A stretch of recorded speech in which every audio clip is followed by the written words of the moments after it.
Olá mais uma vez, estamos aqui para dar continuidade às nossas catequeses sobre Maria e principalmente sobre os dogmas marianos. No encontro passado, falamos sobre o que era o dogma e falamos sobre o primeiro dogma, que é o dogma de Maria Theotokos, ou seja, Maria, a Mãe de Deus. E hoje continuamos, ao longo da história, falando sobre o dogma da virgindade perpétua de Maria. A gente convida você para se inscrever no nosso canal e compartilhando com seus amigos, com seus familiares, com aqueles que você conhece, e assim levar a palavra de Deus aos mais diversos lugares da nossa sociedade, do nosso Brasil, da nossa comunidade. Vamos continuando, falando do nosso tema de hoje, que é muito relevante para a nossa comunidade e para o povo cristão. Falar desse dogma da virgindade perpétua de Nossa Senhora, onde ainda nos traz muitas dúvidas, principalmente daqueles que pouco se deteram a estudar, sobre a virgindade de Nossa Senhora. Nós sabemos que é um tema polêmico, mas aqui diante da nossa pouca sabedoria, porque nós não sabemos tudo, nós vamos tentar explicar um pouco sobre a virgindade perpétua de Nossa Senhora, que há muito tempo a Igreja já proclamou esse dogma de fé para o povo cristão e mais devoção a Nossa Senhora diante desse dogma da virgindade perpétua de Nossa Senhora. E só para a gente relembrar um pouco do que viu no encontro passado, temos 4 dogmas proclamados pela Igreja, alguns outros ainda estão em processo de avaliação, mas esses 4 dogmas que a gente vai debater nessas catequeses, os 2 primeiros, o que a gente viu no encontro passado e de hoje, são dogmas que foram proclamados ainda nos primeiros séculos da nossa Igreja. O primeiro que a gente viu foi no século V, em 431, no Concílio de Éfeso, e o dogma que a gente vai ver hoje, que é o dogma da virgindade perpétua de Maria, foi proclamado no Sínodo de Latrão em 649, ou seja, no século VII. Então são dogmas que foram bem debatidos e foram proclamados ainda nos primeiros séculos da nossa Igreja. Os outros 2 já é do 2º milênio da nossa Igreja, os próximos que a gente vai tratar. Então, essas verdades de fé são verdades que, desde o início do cristianismo, que se vem se discutindo. A Igreja vem, através dos sínodos e dos concílios, debatendo, discutindo e vendo o que realmente é verídico e o que realmente não é verídico a respeito da nossa fé cristã, e também sai em defesa contra aquelas heresias que muitos professaram e espalharam ao longo do tempo com relação à nossa Igreja, com relação a Maria, com relação a Jesus. E aí, na intenção de defender contra essas heresias e de explicitar a verdadeira fé no Evangelho e naquilo que Jesus nos deixou, é que foram proclamados esses dogmas. E só para lembrar que sempre quando se trata um dogma de Maria, a maioria dele, pelo menos principalmente esses 2 primeiros, eles foram proclamados e foram debatidos a primeiro momento, não para sair em defesa a Maria, mas para sair em defesa de seu filho Jesus. Porque se tinha heresias contra Jesus, dizendo que Jesus não era realmente o Filho de Deus, era um homem que apenas estava inspirado com o Espírito Santo, heresias dizendo que a natureza divina de Jesus era separada da natureza humana de Jesus, que Maria era apenas a mãe da parte humana de Jesus e não da parte divina. Então, para defender Jesus e tudo o que ele é, que nasceu esses dogmas que faz referência à sua mãe Maria. E o de hoje, particularmente, falando da virgindade de Maria. E aí por isso, que como você já falou, que desde o início do cristianismo, Maria Santíssima é venerada como a Hipatenos, isto é, a sempre virgem. E aí o simples fato de conhecer os motivos da Santa Igreja jamais poder errar em matéria de fé e moral, já é suficiente para acreditarmos em todo o dogma proclamado. Então, a Igreja Católica, nós católicos, principalmente nós católicos, temos que ter em mente que a Igreja Católica, ela não erra. Erra os seus filhos, né, Felipe? Somos pecadores, mas a Igreja é santa. Mas aí alguém pode dizer, mas a Igreja não é feita de pecadores? Até eu vou falar aqui uma coisa, estamos vendo tantos escândalos, né, agora recente, sim, mas os escândalos não é da Igreja, são dos seus filhos, né? E a gente também não pode deixar de amar a nossa Igreja por causa dos escândalos, né? Porque Nossa Senhora está sempre a interceder, está sempre virgem, está sempre a interceder por nós, pelos seus filhos, inclusive por aqueles que erram. Por quê? Porque erram, porque somos pecadores. A Igreja é santa, não é? A gente tem a Igreja é santa e pecadora, por quê? Porque os seus filhos são pecadores. Mas então a Igreja, ela não erra. Temos que ter isso em nossa mente, como está escrito aqui. Então, o que? Vou repetir, o simples fato de conhecer os motivos da Santa Igreja, jamais poder errar em matéria de fé e moral, é suficiente para acreditarmos em todo dogma proclamado. Nesses que nós estamos debatendo e em todos os outros que a Igreja proclamou, nos outros dois. Por quê? Porque a Igreja, ela não erra. Repito, porque a Igreja é santa. Os pecadores somos nós, seus filhos, né?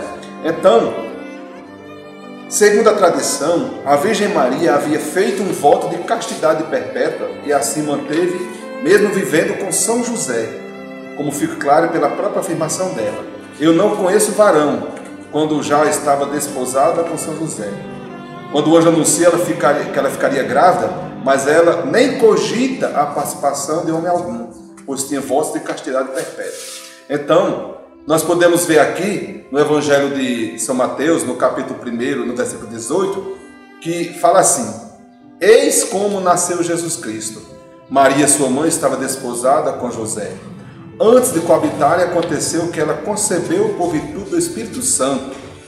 Então Maria era grávida e ela engravidou, não de forma natural como nós conhecemos, mas ela engravidou por força do Espírito Santo e permaneceu virgem durante a sua gravidez, e a Igreja nos ensina através desse dogma que continuou virgem depois que Jesus nasceu.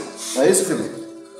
A discussão da virgindade de Maria, num primeiro momento e nos primeiros anos de nossa Igreja, era em torno da virgindade dela até a concepção de Jesus, né? Que na Bíblia, né, explicitamente, nos Evangelhos de Mateus e Lucas, nos diz claramente que Maria concebeu Jesus por ação do Espírito Santo, né, sem ter conhecido, né, como a Bíblia mesmo diz, nenhum homem. E até que o texto, nesse mesmo, no Evangelho de São Mateus, ainda no capítulo 1, versículo 25, a frase como é colocada nesse texto, pôs em dúvida sobre a virgindade de Maria após a concepção de Jesus. E esse dogma, né, falando já de antemão, ele trata que Maria é virgem antes da concepção, durante o parto e também depois de ter Jesus. Por isso que se chama o dogma da virgindade perpétua de Maria, ou seja, ela sempre foi virgem. Ou então, como a gente fala nas orações, a sempre Virgem Maria. E aí, o que pôs em dúvida muitos por muito tempo, e até hoje algumas pessoas usam para contrapor que Maria, depois de Jesus, chegou a ter relações com José, é esse texto do versículo 21 do capítulo 1 de São Mateus, em que diz assim: e sem que ela até tivesse conhecido, ela deu à luz o seu filho, que recebeu o nome de Jesus.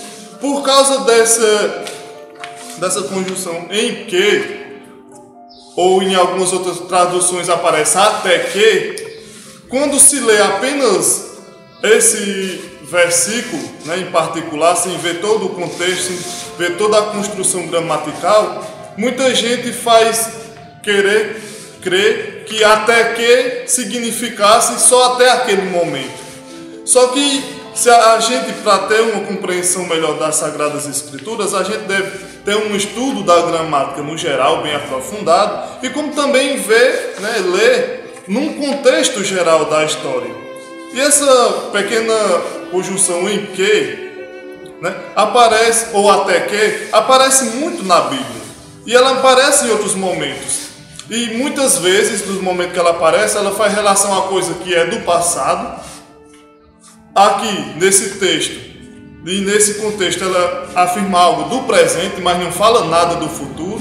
Quando diz até que ou em que, ela está falando daquele acontecimento no momento, mas não faz referência nenhuma ao futuro. Ou seja, ela não afirma que depois que Maria teve relação. Não, só está afirmando que até a concepção de Jesus ela não conheceu nenhum homem.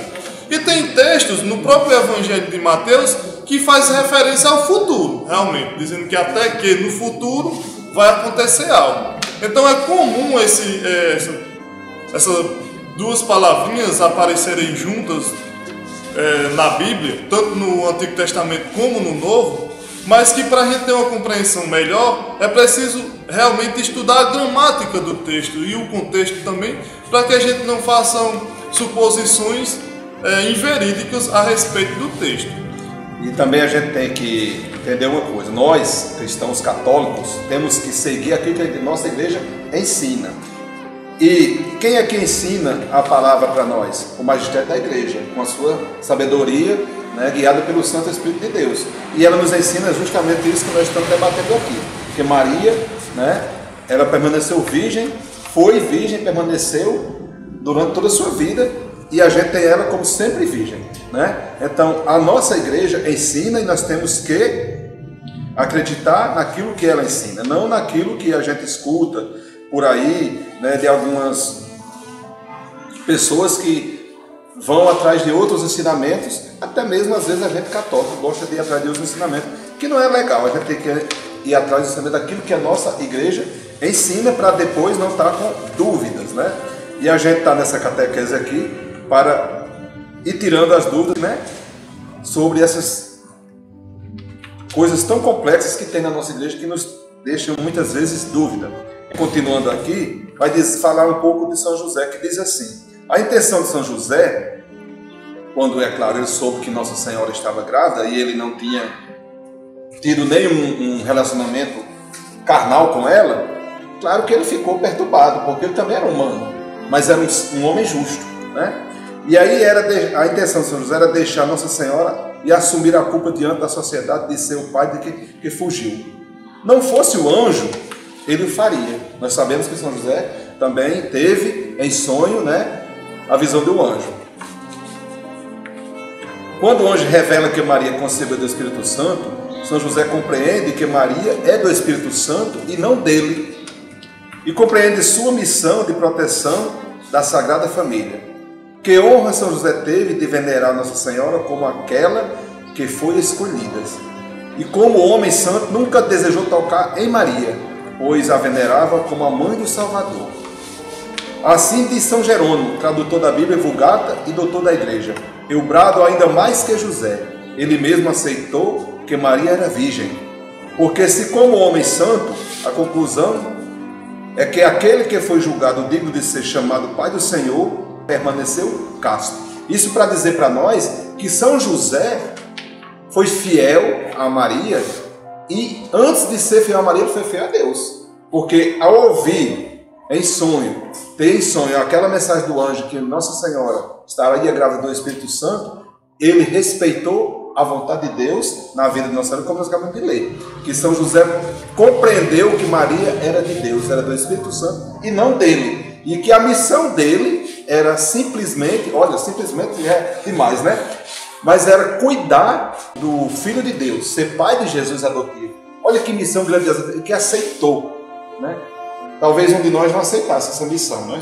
Com certeza. Mas São José, como é dito, o justo, ele compreendeu a missão que lhe foi dada por Deus e aceitou. Então, vem dizer que São José também é casto. A gente reza também que São José é casto. E por que ele é casto? Porque ele respeitou a virgindade de Maria e continuou também sendo casto, e assim ele levou a cabo a missão que foi lhe dada, né?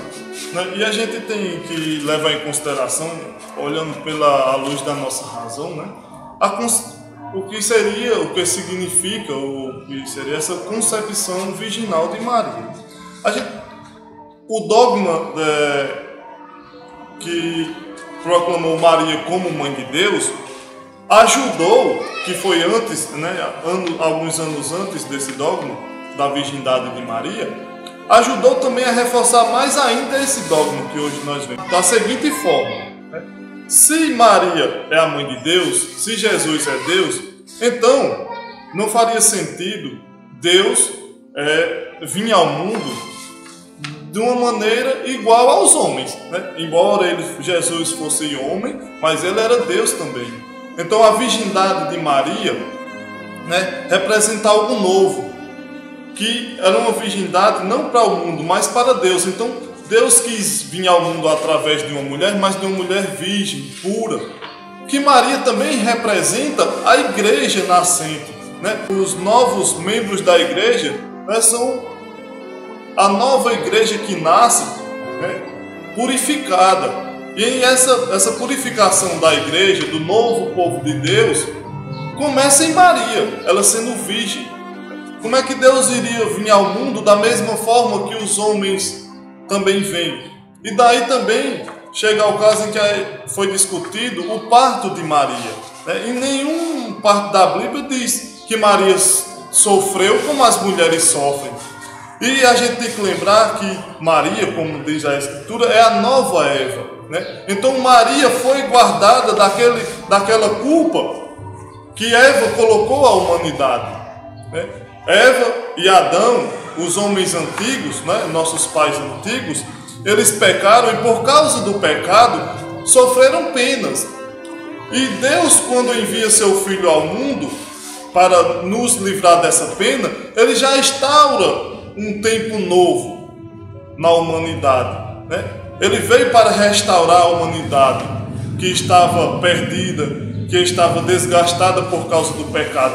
E esse novo tempo ele inaugura vindo para o nosso meio, de forma que veio através da ação do Espírito Santo, num seio virginal, puro, casto, para daí se iniciar uma nova humanidade restaurada, pura, que Maria é a imagem da igreja, de uma igreja pura e santa. Por isso, nós a chamamos de Santa Maria. Ela é a mãe da nova humanidade, do novo povo de Deus, restaurado, restabelecido através de seu Filho Jesus. E a sua virgindade perpétua é para mostrar também que a igreja é santa, embora seus membros sejam pecadores, mas ela é santa porque a igreja é Cristo, é o corpo místico de Cristo, que é a cabeça. Então Cristo é santo por excelência. Então não tem como a gente dizer que a igreja é pecadora, apesar de que seus membros ainda são pecadores. Mas Maria veio para instaurar esse novo tempo, Como diz a Sagrada Escritura, na plenitude dos tempos, Deus enviou seu Filho. Então, esse novo tempo é inaugurado através de Maria por Jesus. Ela sendo essa virgem escolhida desde o ventre da mãe dela, escolhida por Deus, para ser a nova Eva. Agora não aquela que pecou, mas a santa, aquela que realmente acolheu a palavra de Deus e foi fiel ao que Deus pediu. E aí Jesus, como santo, só poderia nascer de uma santa, não poderia nascer de uma mulher pecadora. Por isso nós cremos que Maria é santa desde que nasceu, não por mérito dela, mas por causa de Jesus, por causa que Deus a santificou e a livrou da mancha do pecado original. E o catecismo da nossa igreja afirma claramente essas preposições. No número 501 diz o seguinte: Jesus é o Filho único de Maria. A maternidade espiritual de Maria estende-se, porém, a todos os homens que ele veio salvar. E aí no número 503 disse o seguinte: a virgindade de Maria manifesta a iniciativa absoluta de Deus em encarnação. Jesus tem um só Pai, Deus. A natureza humana que ele assumiu nunca o afastou do Pai. por natureza, filho de seu pai segundo a divindade, e por natureza, filho de sua mãe segundo a humanidade. Mas propriamente, filho de Deus em suas duas naturezas. Como também ele é filho de Maria segundo as duas naturezas. Jesus é concebido pelo poder do Espírito Santo no seio da Virgem Maria, pois ele é o novo Adão, que inaugura a nova criação. O primeiro homem formado da terra era terrestre, o segundo homem veio do céu. A humanidade de Cristo é desde sua concepção repleta do Espírito Santo, pois Deus lhe dá o Espírito sem medida. É da plenitude dele, cabeça da humanidade remida, que nós recebemos graça por graça. Jesus, o novo Adão, inaugura por sua concepção virginal o novo nascimento dos filhos de adoção no Espírito Santo pela fé.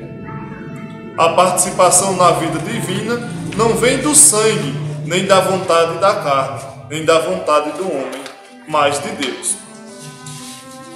Então, aqui vemos, a importância da virgindade de Maria.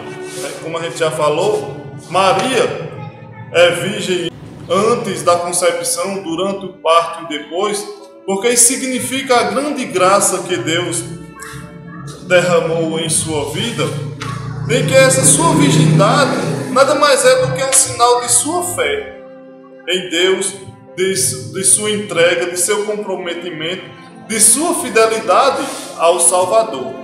E por isso ela recebe essa graça.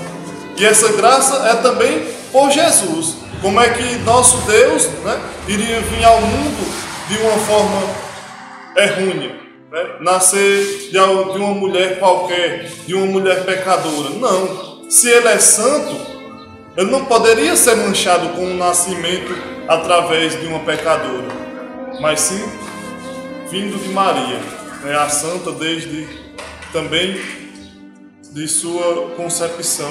Ela foi preparada já no seio de sua mãe para ser aquele tabernáculo, aquele lugar santo em que o Filho de Deus iria habitar e através dela iria vir ao nosso mundo. Em outras palavras, Maria é sem dúvida o canal da graça de Deus para a humanidade, Então, não poderia vir de outra forma que estou dizendo, a não ser por essa pureza de uma pessoa que foi assistida por Deus na sua concepção e assim foi vivendo essa fidelidade ao Senhor, com toda a graça que Ele derramou sobre ela, para que ela trouxesse ao mundo a nossa salvação em Jesus Cristo. E a gente vai vendo que alguns também cometem um engano acerca da expressão filho primogênito. É aquilo que a gente estava falando agora há pouco. Para continuar negando a virgindade perpétua da nossa Santa Mãe. Esta expressão é usada por São Lucas. Maria deu à luz a seu filho primogênito. Está lá em Lucas, no capítulo 2 ao 7. E significa somente o primeiro filho, podendo ele ser filho único ou não. Entre o texto da Bíblia, o Senhor ordena contar todos os primogênitos masculinos dos filhos de Israel, da idade de 1 mês para cima. Isso está lá nos Números, no versículo 3 a 40. Se há primogênitos de 1 mês de idade, como é que se pode exigir que, para haver primeiro, haja um segundo filho? Então, outro texto preferido por alguns nossos irmãos evangélicos é este, onde São José conheceu Maria até, aquilo que você falava, até que ela desse à luz a um filho. E aí vem a explicação. Está lá em Mateus 1,25. Aqui, a palavra até não faz referência apenas ao passado. Isto quer dizer que é errado pensar que depois daquele até, José deveria conhecer Maria. Então, esse até aqui não quer dizer que José ficou aguardando Jesus nascer para ter um relacionamento carnal com Nossa Senhora. Como a gente viu anteriormente, José respeitou e entendeu que Maria não era dele, e sim de Deus. E sendo ela de Deus, ele teve a honra, grata honra, de cuidar dela e cuidar de Jesus, Filho de Deus. E ele tornou-se aquele que educou Jesus como homem, como ser humano. Olha que bonito, né, São José? Obedecendo essa missão que Deus lhe deu. Então, tem um herege aí, que não é tão velho, mas para trazer para a nossa realidade aqui, que tem ainda gente nova também que duvida, um tal de Alfred Loise, no ano de 1940. Não faz tanto tempo assim, nós não conhecemos essa pessoa, mas, né? E ele tanto negou o evangelho, mas confessa em seu livro, nos evangelhos sinóticos, que estudando no original, esse até que ninguém pode deduzir nada contra a virgindade de Maria. E olha que esse cara era alguém que questionava a igreja. Ele duvidava de muitas coisas, mas estudando a fundo, ele foi percebendo que não se pode negar a virgindade de Maria por causa dessa palavra até. Porque não é um até ao momento, como Felipe explicou, mas é para sempre. José respeitou Maria para sempre. Nossa Senhora permaneceu virgem para sempre. E a igreja sabiamente, né, proclamou esse dogma para que nós efervescesse mais em nós a nossa fé e colocasse, né, muito mais coragem em defender a nossa fé, porque precisamos disso. Defender a nossa fé, defender a nossa fé em Deus em primeiro lugar, que é quem tudo faz e tudo pode, né? Mas acreditando também na intercessão da Mãe de Deus, porque ela é agraciada, ela tem a graça dada por Deus de pedir ao seu Filho Jesus algo em nosso favor e ser concedido. Nós costumamos até dizer que ninguém nunca pediu nada a Maria que não fosse concedido. Mas quem é que faz a graça? É Jesus. Mas Jesus não nega o pedido da sua mãe. Eu uma vez ouvi uma palestra do Padre Fábio, eu achei interessante ele fazer uma analogia dessa realidade que nós estamos falando com o filme lá do Alto da Compadecida, lá naquele julgamento, né? Quando aquele trapaceiro, né, o João Grilo, que era medonho, mas quando ele viu que estava perdido, ele disse: eu vou apelar para quem pode mais do que quem? Não do que Deus, porque o demônio estava já vencendo ele, né? E ele gritou: eu vou apelar para quem pode mais. Quem? Valei-me Nossa Senhora. E fez todo aquele verso, né, que a gente conhece. Mas aí, naquele filme, Nossa Senhora apareceu e quem venceu? Quem venceu aquele debate foi Nossa Senhora com o inimigo. Porque ela veio em favor dele. E aí o Padre Fábio dizia: olha como é interessante a gente colocar que Jesus, em momento algum, se opôs à vontade da mãe. Dessa forma, é conosco. Assim, aquele filme é uma coisa fictícia, mas se a gente olhar direito e olhar as graças que a gente já recebeu quando a gente pede algo à Nossa Senhora, é bem real, né? Então, por isso precisamos nos deter mais em rezar a Nossa Senhora, pedir ela a nossa intercessão e acreditar naquilo que a igreja proclama, esses dogmas, para a nossa fé. E aquele filme retrata bem o que a figura de Maria, para nós católicos, né? Como a Sagrada Escritura diz, Maria é a nova Eva. Maria é aquela mulher que, lá no livro do Gênesis, no início da criação, Deus diz: porém, inimizade entre ti, ou seja, a serpente, e a mulher. Quem é essa mulher? Aí a gente vem para o Novo Testamento, já nos Evangelhos, e quando Jesus fala com Maria ou fala de Maria, ele nunca diz, raramente ele diz mãe ou diz Maria, ele diz mulher. Jesus sempre chama Maria de mulher.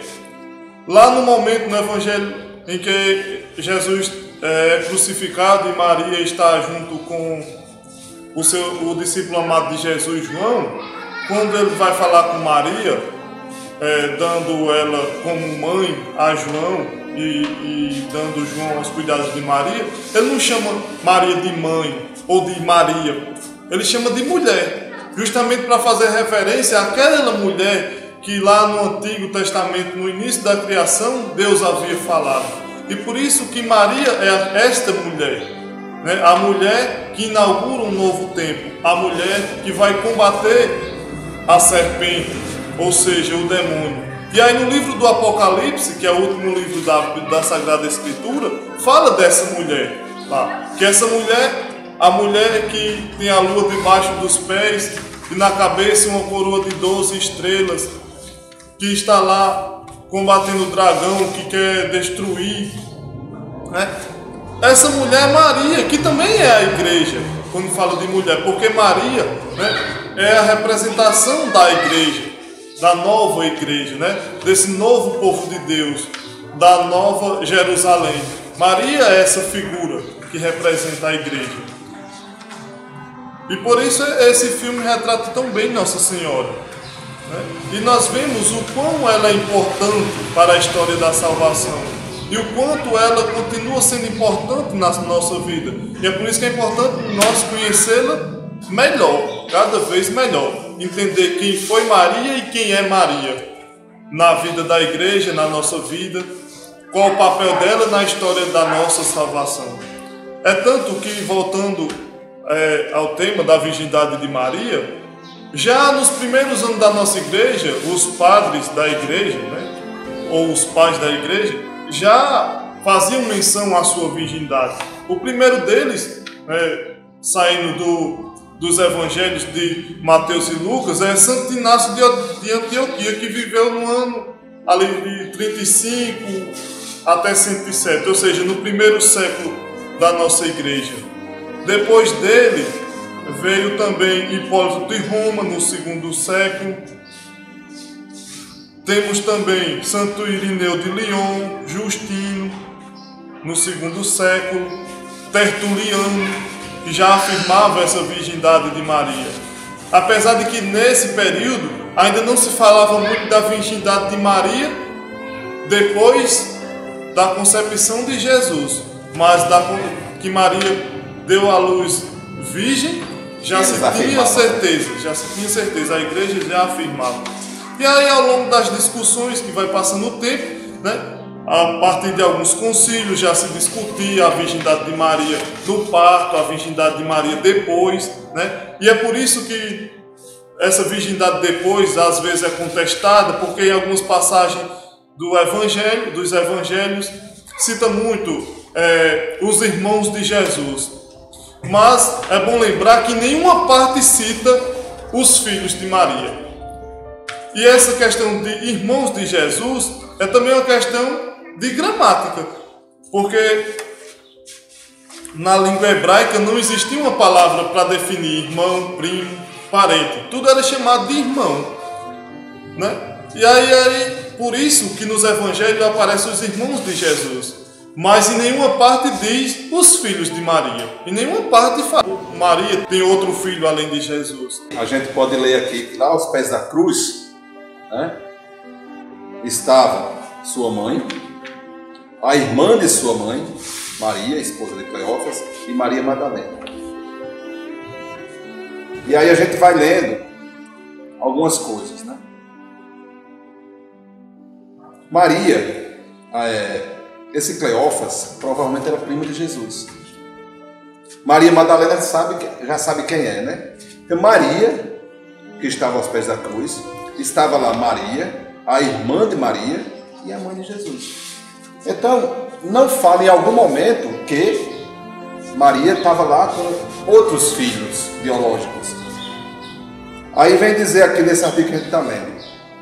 Se Maria tivesse outros filhos, por que então que Jesus entregou ela a João? Aos cuidados de João. Se era regra da sociedade naquela época, os filhos cuidarem das mães. E então, se ela não tem outros filhos, por isso então, Maria foi entregue a João. E Jesus naquela fase célebre diz: mulher, eis aí o teu filho, filho, eis aí a tua mãe. E daí em diante, João a levou para casa e cuidou dela. Então, sabemos nós e acreditamos que Maria não teve outros filhos, só teve apenas Jesus. Agora, como você bem falou, a língua de lá não tinha primos, não tinha como nós temos, né? Mas tinha apenas irmãos, se tratavam como irmãos, né? Então, Tiago e Judas afirmam, São Lucas, eram filhos de Alfeu e Cleófas.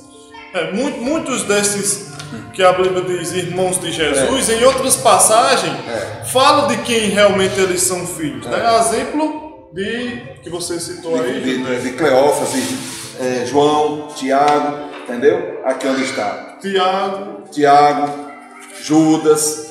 Aqui tem até, olha, a gente lendo aqui. Simão, quanto a Simão, não são citados seus pais. Nunca é chamado filho de Maria ou de José. Não queremos fazê-los nós, mas provavelmente era irmão dos outros três, Tiago, José e Judas, mas nunca filho de Maria. Porque se fosse filho de Maria, Jesus teria o entregado para eles, né? E não precisava nem muito arrodeio na escritura para dizer que era irmão biológico. E nós sabemos que Maria, nós sabemos e acreditamos que... E como a gente já falou, né? Em nenhuma parte da Bíblia diz que algum destes citado é filho de Maria. Diz apenas que é irmão de Jesus. Por causa disso, que na língua hebraica não se tinha uma palavra para distinguir o que é primo, o que é irmão ou um parentesco próximo. Então chamava todos de irmãos. Aí pode até alguém contestar, dizer, mas o Novo Testamento não foi escrito em grego? Foi escrito em grego. Só que quem escreveu não eram gregos. Quem escreveu foram judeus, que naquele tempo usavam a língua grega. Então quando ele escreveu usando aquilo que era comum na língua deles, original deles, né? De chamar seus parentes de irmãos. Ele escreveu aquilo que ele vivenciava, não obedecendo ao pé da regra a língua grega. Ele escreveu como ele falava, como ele se comportava. A realidade daquele tempo, né? A realidade dele, do seu comportamento. Então, como o comportamento da cultura deles era chamar os parentes de irmãos, quando eles escreveram, usaram a mesma terminologia, irmãos. E não primo ou algum parentesco que fosse diferente. E aí São Tiago, menor, vem dizer para nós: prestemos homenagem principalmente a Nossa Senhora, a Santíssima Imaculada, abençoada acima de todas as criaturas, a gloriosíssima Mãe de Deus, sempre virgem. Olha, São Tiago menor já falava isso, que nós devemos prestar culto a Nossa Senhora e que ela é a sempre virgem. Então, quem somos nós para duvidar dos santos da nossa igreja, né?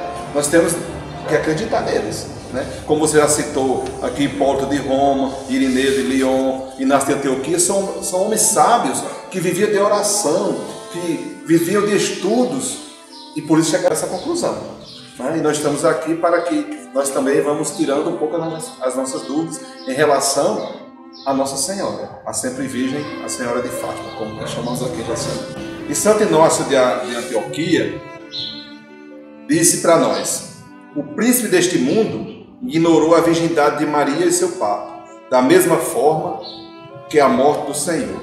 Olha só, quem foi que ignorou a virgindade de Maria, segundo Santo Inácio de Antioquia? O príncipe desse mundo. Quem é o príncipe desse mundo? Jesus já falava: o demônio, aquele que vive como um leão a rugir no nosso ouvido para colocar dúvidas no nosso coração. E a gente tem que rezar muito, né, Felipe? Para que as dúvidas que venham, elas se afugentem. E só saem se a gente rezar e acreditar, como a gente disse no começo, naquilo que a igreja nos ensina.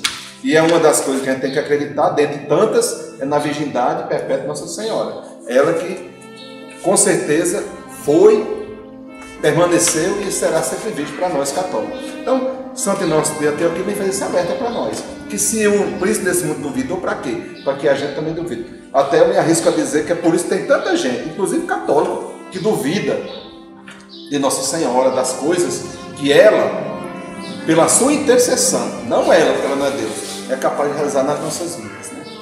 Outro dia lá em Telma eu dizia, eu fico assim pensando para mim, quando eu assisto a Canção Nova, a Aparecida, por exemplo, que é um lugar de devoção mariana, que as pessoas vão lá chorando e diz aqui: hoje eu vim aqui agradecer a Deus uma graça que eu recebi pela intercessão de Nossa Senhora. E eu fico pensando, como a minha fé ainda é pequena. Pois é. Né? Porque Tantas pessoas são curadas das suas enfermidades que às vezes o médico diz: você não tem mais jeito. Mas a última palavra é de Deus, e a gente, quando tem fé, Deus realiza. E aí, nós vamos nos apegar a quem? A Deus? Claro, a gente podia chegar a Deus em primeiro lugar, mas nós temos Nossa Senhora, a Mãe de Deus, esse canal da graça de Deus que nos aproxima de Deus. Eu comparo Nossa Senhora, assim, uma analogia bem esquisita, mas assim, com as placas das estradas, que vai dizendo por onde a gente tem que ir. Se a gente for daqui para São Paulo, a gente vai vendo por onde você vai ter que ir, você vai chegar lá. Por quê? Porque as placas estão indicando, e você vai chegar se você seguir aquelas placas. Da mesma forma, nós vamos chegar a Jesus se nós seguirmos a Nossa Senhora, porque ela nos trouxe o Salvador e da mesma forma nos leva até Ele. E já chegando um pouco ao final da nossa catequese de hoje, né, que fique bem claro para todos que nos assistem, que as afirmações que temos hoje a respeito da nossa fé, né, não são afirmações que surgiram do nada, né? Foi ao longo de 2000 anos que, através de muito debate, de muita oração, da escuta de muitos santos, de muitos padres, de todo esse diálogo, esse debate, foi que chegou a essas afirmações de fé, né? A gente vê, esses dois primeiros dogmas foram ainda nos primeiros séculos da nossa igreja, né? Esse de hoje, da Virgindade Perpétua de Maria, no século VII, mas que até chegar esse momento, houve muita discussão, houve muitas heresias contra essas afirmações, muitas pessoas contra, mas muitas a favor. E a igreja, quando vem nos dar esses dogmas de fé, é porque realmente ela tem certeza, e essa certeza é afirmada pelo Espírito Santo, que habita sobre a igreja, sobre o magistério da igreja, que realmente é verdade isso que ela está proclamando. E cabe a nós acolhermos essa mensagem de fé. Se nós somos católicos, devemos escutar a nossa igreja, porque ela não é igreja que os seus dogmas, as suas verdades de fé partem apenas de uma pessoa, mas da comunhão do pensamento de muitas pessoas, né? Afirmando, né, e aquilo que Jesus havia pregado ou que ele deixou como mensagem através da sua vivência. E aí nós vemos quem realmente Maria, a importância dela para nós, para a nossa salvação.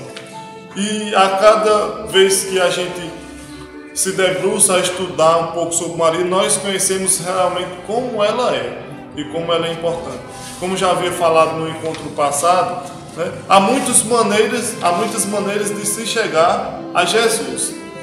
Mas muitos padres afirmam, e é de comum acordo, de que o caminho mais fácil e mais perto para se alcançar Jesus é através de Maria, sua mãe, né? Porque o elo que liga um filho a uma mãe é um elo muito profundo, e a intimidade que o filho tem com sua mãe é muito grande. Por isso é um modo mais fácil de chegarmos até o seu filho Jesus, através de sua mãe. E olha, a gente encerrando aqui também, Felipe, eu olhando aqui, e olha o que Santo Agostinho escreveu sobre a virgindade de Nossa Senhora. Maria permaneceu virgem concebendo seu filho, virgem ao dá-lo à luz, virgem ao carregá-lo, virgem ao alimentá-lo de seu seio, virgem sempre. Isso aqui foi Santo Agostinho que escreveu, um santo respeitadíssimo da nossa igreja. Então nós não podemos duvidar da virgindade de Nossa Senhora, da virgindade de Maria, né? São Jerônimo também escreveu uma coisa interessante: rogo a Deus Pai para que demonstre que a mãe de seu filho, que se tornou mãe antes de se casar, permaneceu virgem após o nascimento do seu filho. Então, tudo isso para confirmar aquilo que a igreja nos ensina, que Maria tem a sua virgindade perpétua e nós devemos nos agarrar aos ensinamentos da nossa igreja. A gente até às vezes é chato com tanta repetição, nós dois aqui, né? Mas é preciso que as pessoas entendam que precisam acreditar nisso. Naquilo que nós não estamos aqui, eu e Felipe, outra hora Thelma, dizendo aquilo que nós pensamos. Nosso pensamento aqui, ele não vale nada, né? É o que a igreja nos ensina, o que pensa a igreja, que nós estamos tentando levar ao povo, né? Para que todos, em uma só comunhão, aumente cada dia mais a sua fé. com a graça de Deus. E esse pensamento é um pensamento que vem desde o século passado, né? E chega até nós, passa sempre por discussões, porque muitos não querem crer. Outro santo que fala muito da virgindade de Maria e de uma maneira tão bonita que parece até uma poesia quando ele fala de Maria, da sua virgindade, é São João Damasceno. É fácil encontrar na internet uma homilia dele que ele fala numa das missas que ele celebrou, em que se celebrava o nascimento de Maria. Ele faz uma homilia que, quando eu li, parecia mais um poema do que uma simples homilia falando a respeito da virgindade de Maria. E quem tiver a curiosidade, né, de procurar na internet, a gente pode até colocar um link no canal e vocês possam ter acesso a essa homilia que São João Damasceno faz a respeito de Maria. Pois é, Felipe, aí a gente vai encerrando essa nossa catequese de hoje. E mais uma vez a gente convida você que vai nos assistir, que compartilhe com seus amigos, com seus vizinhos. Faça com que essa catequese chegue aos mais diversos lugares. Essa é a intenção. Nasceu do coração de Jesus, não foi ideia minha, nem de Felipe, nem de Thelma. Nasceu do coração de Jesus. Nós estamos aqui sendo apenas instrumento, né? Sendo esse canal, né, da evangelização. Auxiliando vocês a ter esse conhecimento. Então, se inscreva no nosso canal, convida outras pessoas a se inscrever e participe junto conosco, vá divulgando, compartilhando. Se Deus quiser, na quarta-feira esse conteúdo já estará, né, para todos. E toda quarta-feira nós estaremos, com a graça de Deus, nos esforçando aqui para estar colocando um pouco de catequese sobre os ensinamentos da nossa igreja para todos vocês. Então, que fiquem com Deus, o nosso Senhor nos abençoe e nos inspire cada vez mais a crer em Jesus Cristo, na Santa Igreja Católica, em tudo que ela nos ensina. E salve Maria!